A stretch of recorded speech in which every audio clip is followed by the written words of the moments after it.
سلامات كبرات بيتساوي خمير لكم دحين لكم أنا السلام يزير مسكن كم أنا السلام زلكم ودوا نسخون باب زلكم والسلامكم بزحترفي بالخوراتي ياو كم تتفلطوا على يوتيوبية زحلفة بالتفلالي حيزلكم مزنيرة خازكين بزخانة مخنيات طافي لخنا كمير لكم كمي تخون اللي أنا سلامي زير مسكن نسخمون ببزر لخمو سلام كتخون اللي تسفاي قبر مالتي خوراتي مبار لما عنتون كم تلمود حزر زولت ناي اندالي اللي أليكس حيزلكم مزير لخو اسكا مجرشات خوتات لني مالتي خوراتي نال دالي اللي أليكس كاب زي غرب ياو بزح غير لخو مالتيو بسرح مخنياتي يتبون كاو يتبون رحيقة مالتي خوراتينا ጻገም ይውልን ካዝ መጽ ያለኹ ካብ ደጊም ደሞ ሒዘልኩም ከም ልመጽ ተስፋ ይገብር ማለት እዩ እና ሒዘልኩምን መጽየ ካብ ተፈላለየ እምበር ዘም መቆራት ኩል ጊዜ እንሰርሐለም ለርና እንዳሊልና አሌክስ ያው ሰብስክራይብ ንገብርኹሞም እና ተኸታተልኹምዎም ጸኒኹም ክትኾኑ ኢኹም ሰብስክራይብ ንዘገብርኽዎም ድማ ያው خزي قرو التوسنا خاطاوتكم مالتي خوراتي قدميا جين لايك شير ايترسعو خلكم يدلي بيتسوين زخونكم كم تلمد رأيتكم هاوني اجاش نزخونكم دما سبسكرايب بمكبار بيتسو خونو خلكم جايسي امبار نازي تحستنا نعتي ان انا ندالي لنا ليكس بالتفعلالي ناموصنا نيرم يوم خاز دما أليكس لفرنيو لليلي مالتيو بسربرايز خجبرا يدل نيرو سربرايز خجبرا يلدما لو علو خالي بخاليتي عركو ناي مجمرة ناي تمرتيت عركو زخانتي يا سربرايز جيرات تنعو مالتي خوراتينا بتعمي إزجرم مالتيو نا تمالي بقى 5 غية مال ليلي تمالي أقيمية قال يمو خزي كيك غيره نا يكرتا كيك كيلو يكرتا إلو كيك سارح لا موتي مالتي عليكس بري كخافت مسخات روك خدا دما ناي قدم ناي تمرتيت عركو خوينا ترخيوا مالتي خوراتينا بتعمي زقرب ليلي انكو عدحنا مزاخيل مسخده ناي تمرتيت عركو متيع زي حسوا مالتيو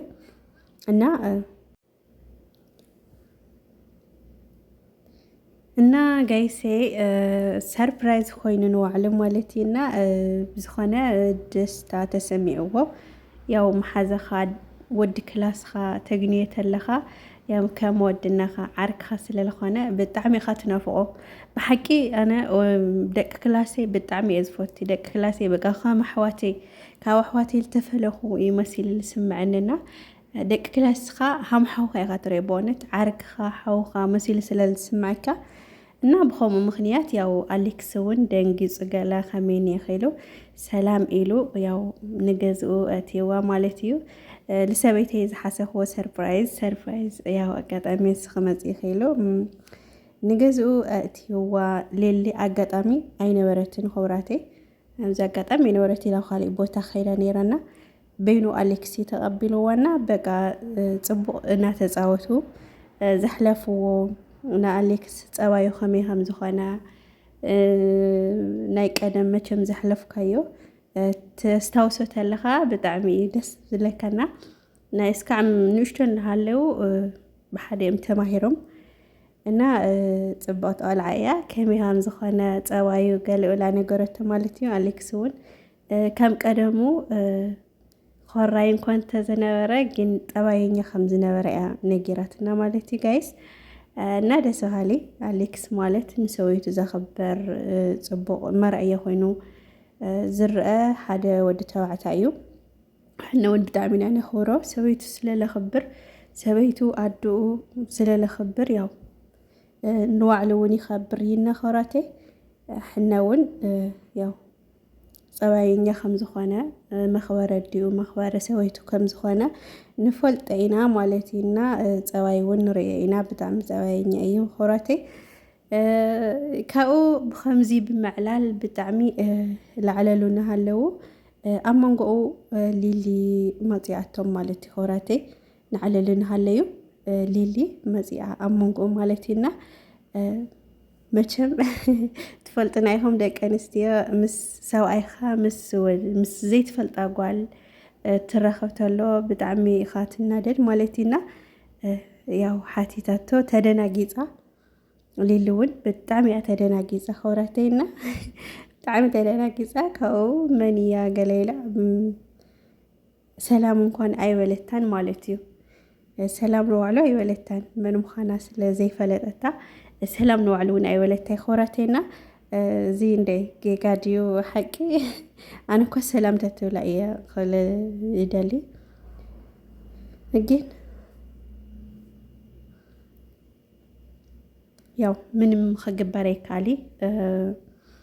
ብጣዕሚ ብሓደ ላዕለሉ ብሓደ ኮፍ ኢሎም ጥቓ ንጥቓ ኮፍ ኢሎም ላተፃወቱ ላዕለሉ ስለ ዝረኸበቶም ያው እሳ እውን ተናዲዳ ማለት እዩ ሊሊ እውን መቸም ሰብኣይኻ ክቐርብ ከሉ ኣይደሊ ግን ምስ ዝኸምኡ ያው ሰላም መን ምዃና ተትፈልጥ ኣነ እውን ተትጥይቓ ይብል ማለት እዩ እና ሊሊ ግን በቃ ተናዲዳ ናብ ቆርፋ እያ ኣትያ ማለት እዩና ለኣሌክስ መን እያ እዚኣ መን ከምፂኻለይ እንታይ ዝኾነት እያ ብምባል ሕቶ ኣቕሪባትለ ማለት እዩ ሆራተይ ኣሌክስ ደሞ ንዓኣ ንኸረድእ ኣፀጊመዎ እዩ ነይሩ ብጣዕሚ እንታይ እየ እሞ ክብል ኢሉ ከረድኣ ትምክር ተሎ በቃ ብጣዕሚ እያ ተናዲዳ ብጣዕሚ ምክንያቱ ከፍ ኣባሃልኦም ትፃወቱ ተዕልሉ ተለዉ ብሓደ በቃ ከምዚ ምሸለኩም ብጣዕሚ ተቐራሪቦም ስለ ዘዕልሉ ዝጫወቱ ዝስሕቁ ዝነበሩ ያው ፅቡቕ ስምዒት ኣይተሰማዓይ ከምኡ እውን ናብ ማታ ሒዛ ስለለላ ማለተይ ጥንስቲ ስለለላ ያው ካሊእ ስምዒት ክስማዓክ ክኽእል እዩ ጥንስቲ ደሞ ትፈልጡ ኢኹም ኩሉ ግዜ ኩሪ ኩሪ ከምል ትብል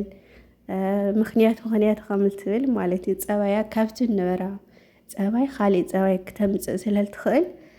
ምስኡ ተተሓሒዙ ብጣዕሚ ተናዲዳ ነይራ ማለት እዩ ሆራተይ እና ብጣዕሚ ተናዲዳ መን እያ ከመይ እያ ኢላ ተሓቶ ነይራ ማለት እዩ ኣሌክስ እሱ ደሞ ኣይ እዚኣ ኣይትናደዲ እዚኣ ዓርከ እያ ናብ ትምህርቲ ቤት ብሓደ ተማሂርና ብሓደ ዓብይና ኢና እሞ ኣይትናደዲ ይብላ ነይሩ ማለት እዩ ኣሌክስ ላ እና ሊሊ ደሞ ኣነ ዘይፈልጣ ዓርክሲ ኣነ ዘይፈልጣሲ ናይ መን ነይራ ምክንያቱ ኣነ ይፈልጣን ስለ ዘይፈልጣ ንምንታይ ኣነ ለይፈልጣ ለየፋለጥካ ንሲ እስካዕ ዝኽትስ ለይፈልጣ ዓርክኻስ መን እያ ኢላ ያው እሳ እውን ሓቃ እዩ ትፈልጥ ልክዓ እዩ ማለት እዩና ምክንያቱ ያው ንኻሊእ ዓዲ ንኻሊእ ገዛ ተኾይና እኳ መቸም ክትፈልጣ ኣይትኽእለን ግን ናይ ግድን ናይ ሰብኣይኻ መን ዓርኩ መን ቤተሰቡ ያው ብዙሕ ዓመት ስለልተቐመጡ ናያቶም ናይ ምፍላጥ የድልያ እዩ ማለት እዩ ሆራተይና ብዝኾነ እንደይ ኣብ መን ጌጋ ከምለሎ ኣብ ኮመንት ፅሓፉ ማለት እዩ ጋይሴ ካብኡ ደሞ ሊሊ ደሞ ያው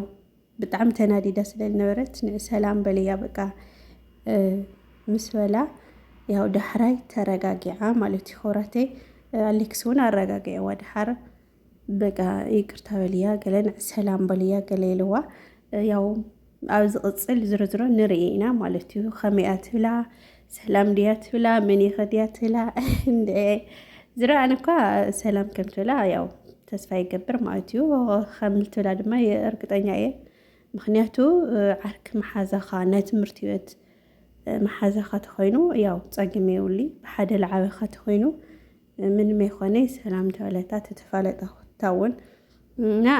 ብቻ ሃምዙ ቅድም ዘኽቱ መፅእ ነበረ ይኹን እምበይ እሱ